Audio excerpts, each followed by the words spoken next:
আজকে একটা বিশেষ দিন, আপনারা সকলেই জানেন। আজকে 5ই আগস্ট, যে দিনে বাংলাদেশ নতুন একটি ভার্সনের দিকে যাত্রা শুরু করে। দেশের 1400-র উপরে ছাত্র যুবক জনতা জীবনের দেওয়ার মধ্য দিয়ে এবং প্রায় 40,000-এর মতো পুত্রবরণের মধ্য দিয়ে একটা ফ্যাসিস্টের অবসানের পরে একটি গণতান্ত্রিক অগ্রযাত্রা থেকে যাত্রা শুরু হয়।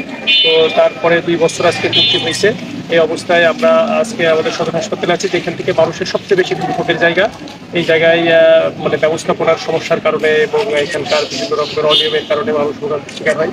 আমরা রেগুলার এগুলো পর্যবেক্ষণে রাখছি এবং সরকারের যে অপ্রতুলতা আছে সেগুলো আমরা গতকালকেও মিনিস্ট্রিতে গিয়ে কথা বলেছি। আমাদের যে কেসগুলো আছে সেগুলো জানিয়ে এসেছি। এখান থেকে প্রসিডিউর অনুযায়ী তার কার্যক্রম আগাবে এবং আজকে একটি বিশেষ দিন হিসেবে হাসপাতালে রোগীদের জন্য বিশেষ খাবারের ব্যবস্থা করা হয়েছে এবং পরিষ্কার পরিচ্ছন্ন করা হচ্ছে।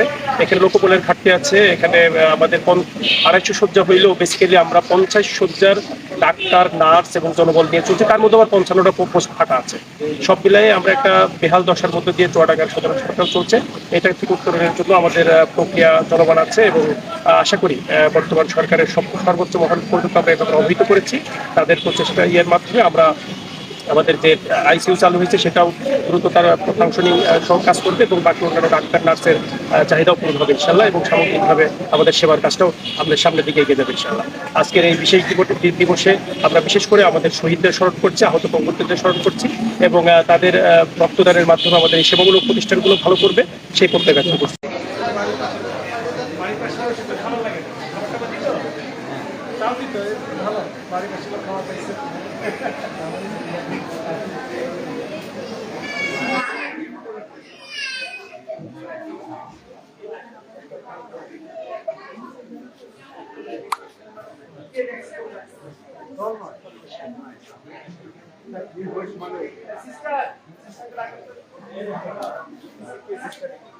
ভাই ভিডিও নেই কিন্তু ভাই